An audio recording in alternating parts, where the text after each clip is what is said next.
बनारस के पुराने मोहल्ले चेतगंज में एक प्यारा सा परिवार रहता था।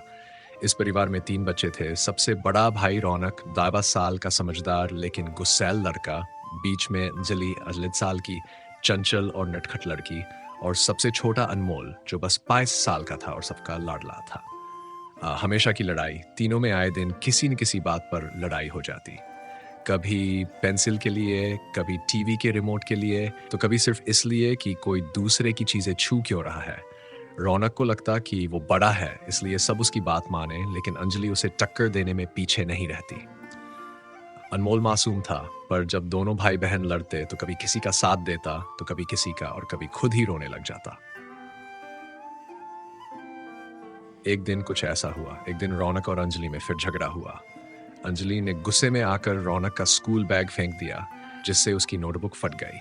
रौनक को बहुत गुस्सा आया और उसने अंजलि को डांट दिया। अंजलि भी रोते हुए कमरे में चली गई। अनमोल ने सब देखा लेकिन कुछ बोल नहीं पाया। अगले दिन तीनों स्कूल चले गए। शाम को जब वे घर लौटे तो देखा कि उनकी माँ बीमार थी। पापा काम पर गए थे और घर पर कोई बड़ा नहीं था। जब एहसास हुआ कि परिवार ही सबसे बड़ा साथ है, माँ को बहुत तेज बुखार था। अंजलि और रौनक ने पहली बार झगड़ा भुलाकर एक दूसरे का साथ दिया। रौनक ने माँ के सिर पर ठंडी पट्टी रखी। अंजलि ने अनमोल को संभाला ताकि वो परेशान न हो। अनमोल चुपचाप माँ के पास बैठकर उनका हाथ पकड़कर रोने लगा।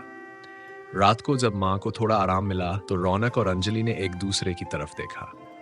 दोनों की आंखों में समझ आ चुका था, घर में लड़ाई झगड़ा तो चलता रहता है, लेकिन जब मुश्किल आती है तो परिवार ही सबसे बड़ा सहारा होता है। अब भी मस्ती पर प्यार के साथ। उस दिन के बाद तीनों में लड़ाई तो फिर भी होती, लेकिन अब वे जल्दी मान भी जाते। जब कोई उदास होता तो बाकी दोनों उसे हमसाने में लग जाते। अनमोल तो अब भी सबसे छोटा था, पर उसे अब यकीन हो गया था कि उसके दो सबसे बड़े सुपर हीरो रौनक और अंजलि हमेशा उसके साथ रहेंगे। यही तो है भाई बहन का सच्चा प्यार। अगर आपको ये वीडियो पसंद आया हो तो इसे लाइक करना ना भूलें। अपने दोस्तों और परिवार के साथ शेयर करें ताकि ये सुंदर संदेश हर किसी तक पहुंच सके। प्यार और एकता की इस कहानी को फैलाने में हमारी मदद करें। धन्यवाद।